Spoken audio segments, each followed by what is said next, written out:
Assalamualaikum warahmatullahi wabarakatuh. Bismillahirrahmanirrahim. Rabbi shrah li sadri wa yassir li amri wahlul 'uqdatam min lisani yafqahu qawli. Anak-anak yang soleh-solehah, pada pertemuan yang lalu kita sudah membicarakan tata cara berwudu ya, termasuk juga niat wudu ya. Bagaimana cara membasuh tangan ya, masing-masing 3 kali ya, berkumur-kumur 3 kali ya, membasuh hidung 3 kali, membasuh muka 3 kali, dan juga membasuh tangan kanan sampai siku dan kiri sampai siku 3 kali, mengusap sebagian kepala 3 kali, mengusap telinga 3 kali, dan membasuh kedua kaki sampai mata kaki dari kanan dan kiri masing-masing 3 kali. Kemudian kita berdoa kepada Allah, doa setelah wudhu ya.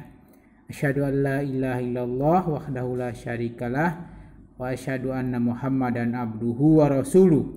Allahumma ij'alni minat tawabina waj'alni minal mutatahhirin waj'alni min ibadikas sholihin. Aku bersaksi bahwa tidak ada Tuhan selain Allah yang Maha Esa dan tidak ada sekutu baginya. Dan aku bersaksi bahwa Nabi Muhammad adalah hamba dan utusan Allah. Ya Allah, jadikanlah aku termasuk kelompok orang yang bertobat dan orang-orang yang suci. Jadikanlah aku termasuk hamba-hambamu yang soleh. Itu arti dari doa setelah wudhu. Selanjutnya, wudhu merupakan salah satu syarat sahnya sholat. Berwudhu harus dilakukan secara tertib, artinya berurutan. Yang mestinya diawalkan ya harus awal, yang akhir diakhirkan. Wudhu dimulai dengan niat, diakhiri dengan membaca doa tadi.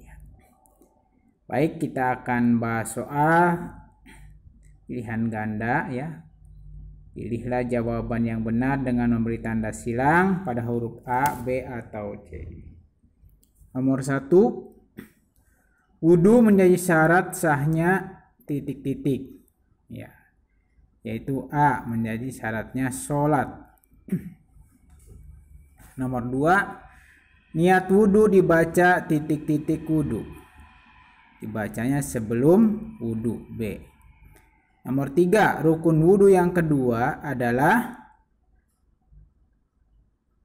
A. membasuh kedua tangan, B. mengusap kepala, C. membasuh muka.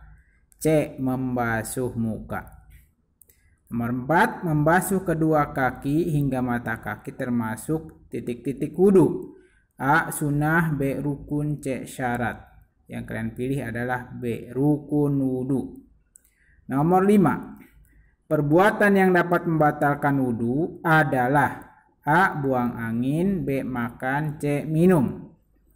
Yaitu yang membatalkan wudhu adalah A. buang angin.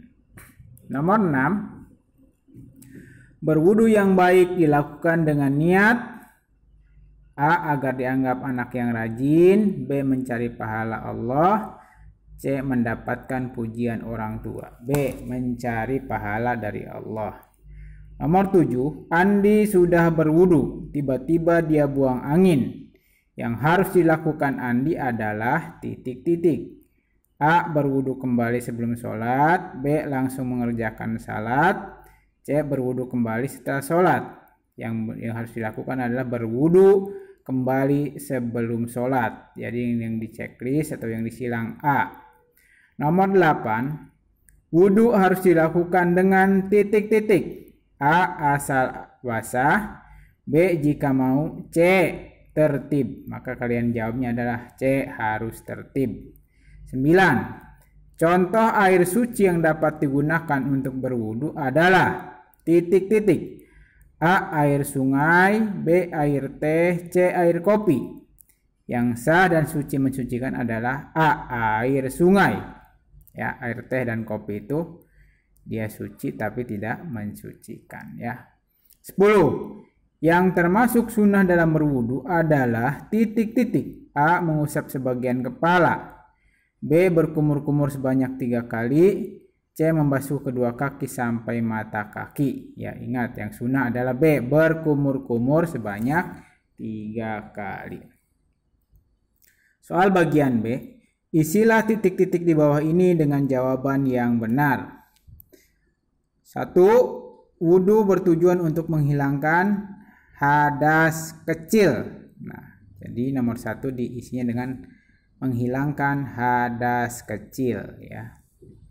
Nomor 2, wudhu akan sah jika dilakukan secara tertib atau berurutan ya. Nomor 3, membasuh kedua tangan sampai ke siku. Yang keempat, setelah mengusap sebagian kepala, dilanjutkan dengan mengusap kedua telinga. Nah, nomor 5, salat yang dilakukan tanpa wudhu hukumnya tidak sah. Ya, jadi kalau tidak wudhu sholat, maka sholatnya tidak diterima atau tidak sah. Ya, jadi harus wudhu dulu. Bagian C, jawablah pertanyaan-pertanyaan di bawah ini dengan benar. Sebutkan 3 contoh air yang dapat digunakan untuk berwudhu. Nah, kalian sebutkan dari 7 air itu ya. 1. Air hujan. 2. Air sungai. 3. Air laut. Ya, cukup 3 saja. Sebetulnya ada 7 ya. Nomor 2, apa artinya baligh? Yang dimaksud baligh adalah orang yang sudah dapat membedakan mana yang baik dan yang buruk. Dalam artian menginjak dewasa. Jadi bisa membedakan mana yang baik dan mana yang tidak baik. Ya, itu baligh atau usianya sudah mencapai 15 tahun. Ya. Nomor 3, sebutkan 3 hal yang termasuk sunnah wudhu. Yang pertama, mencuci telapak tangan ya 3 kali. Kemudian berkumur-kumur 3 kali. Kemudian membasuh hidung 3 kali. Itu yang termasuk sunnah wudhu. Nomor 4, kapan kita harus berwudhu? Ya, kita berwudhu sebelum melakukan sholat, itu yang pokok, atau juga sebelum membaca Al-Quran. Nomor 5, apa yang kamu lakukan jika wudhumu batal? Ya, tentunya kalian mengulang kembali wudhunya atau berwudhu kembali. Nah, di sini ada kisah uswatun hasanah ya. Kisah uswatun hasanah di sini adalah kisah suri teladan yang baik. Imam Junaid al-Baghdadi sembuh dari buta berkat wudhu. Jadi Imam Junaid al-Baghdadi itu jadi di negara Baghdad berarti. Sembuh dari kebutaan setelah berwudhu. Selain dikenal sebagai ulama sufi, Imam Junaid al-Baghdadi termasuk orang pertama yang menyusun ilmu tasawuf ya, sufi. Awalnya Imam Junaid seorang ahli di bidang perniagaan. Beliau memiliki sebuah perniagaan yang ramai dengan pelanggannya. Akan tetapi ya, Imam Junaid memilih menghabiskan waktu untuk menyampaikan tausiah. Tausiah itu memberikan nasihat atau juga menyampaikan materi dakwah ya. Imam Junaid hidup dalam keadaan juhud, artinya dia tidak cinta terhadap dunia. Pada suatu hari Imam Junaid al-Baghdadi mengalami sakit pada kedua matanya. Sehingga Imam Junaid al-Baghdadi ini buta. Ketika Imam Junaid bertemu tabib Nasrani, ya orang Kristen ya tabibnya itu. Ia menganjurkan supaya matanya tidak terkena air. Junaid berkesimpulan bahwa ia tidak boleh wudhu. Itu kesimpulan dari Junaid ini ya, dari sahabat Junaid al-Baghdadi ini. Junaid tidak mengindahkan nasihat tabib orang Nasrani tersebut ya. Beliau pulang dan berwudu dengan sempurna serta sholat sunnah 2 rakaat lalu tidur. Keesokan harinya tabib mendengar kabar kesembuhan mata Junaid. Nah, Jadi wudunya itu yang sempurna ya. Artinya tertib ya. Sang tabib terkejut karena obat sakit mata Junaid bukan menghindari air seperti yang disarankan, namun justru berwudu. Berwudu itu tentu sudah terkena air. Akhirnya sang tabib Nasrani menyatakan keimanannya untuk masuk Islam. Jadi dengan sebuah contoh tadi ya, contoh berwudu yang awalnya tabib menyarankan Junaid al-Baghdadi ini tidak tersentuh air, ternyata Imam al-Junaid ini tidak mengindahkan, justru dia wudu dan akhirnya besoknya malah sembuh ya. Anak-anak sekalian yang soleh-solehah, tentunya kita harus membiasakan diri berwudu sebelum sholat ya, berwudu secara tertib sesuai dengan syarat dan rukunnya. Kemudian disiplin berwudu setelah mendengar azan berkumandang ya. Jadi kalau sudah mendengar azan ya, kalian bersegera bergegas berwudu ya. Biasanya kalau lagi main ya di lapangan atau di mana masih asik tuh bermain bola dan sebagainya. Usahakan kalau sudah mendengar azan kalian tinggalkan semuanya, bergegas untuk berwudu. Kemudian membiasakan hidup bersih dalam kehidupan sehari-hari.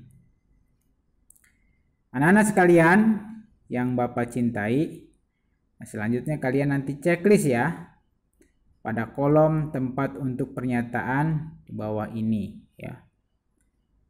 Syarat wudu, rukun wudu, sunnah wudu, dan batal wudu. Kita lihat di sini. Beragama Islam termasuk apa itu?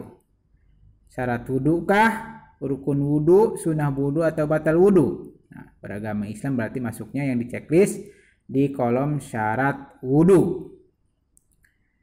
Membasuh muka termasuk dalam kategori di checklistnya rukun wudu di kolom kedua. Nomor 3, membaca basmalah termasuk kategori kolom ketiga sunnah wudu. Keempat, buang air besar termasuk kategori batal wudu, kolom keempat yang di checklist ya. Nomor 5, membasuh kedua telinga termasuk sunnah wudu, di checklist di kolom 3 sunnah wudu. 6, tertib wudu termasuk rukun wudu, di kolom kedua ya di checklistnya. Tidak sedang berhadas besar, nah itu berarti syarat wudu ya. Menyentuh kemaluan tanpa alas, nah ini membatalkan wudu ya. Kemudian berkumur-kumur ya 3 kali, ini termasuk sunnah wudu di kolom ketiga. 10, menggunakan air yang suci dan mensucikan ya, itu termasuk syarat wudu ya. Airnya harus suci dan mensucikan. Nah, kalau umpamanya air kelapa, air teh bisa diminum ya, tapi dia tidak bisa untuk berwudu. Demikian anak-anak sekalian ya, tutorial pembelajaran tentang bagaimana ya portofolio tentang berwudu ya, termasuk juga rukun dan sunnah wudu juga yang membatalkan wudu. Bapak akhir, subhanakallahumma wa bihamdika asyhadu alla ilaha illa anta astaghfiruka wa atubu ilaik. Walhamdulillahirabbil alamin. Assalamualaikum warahmatullahi wabarakatuh.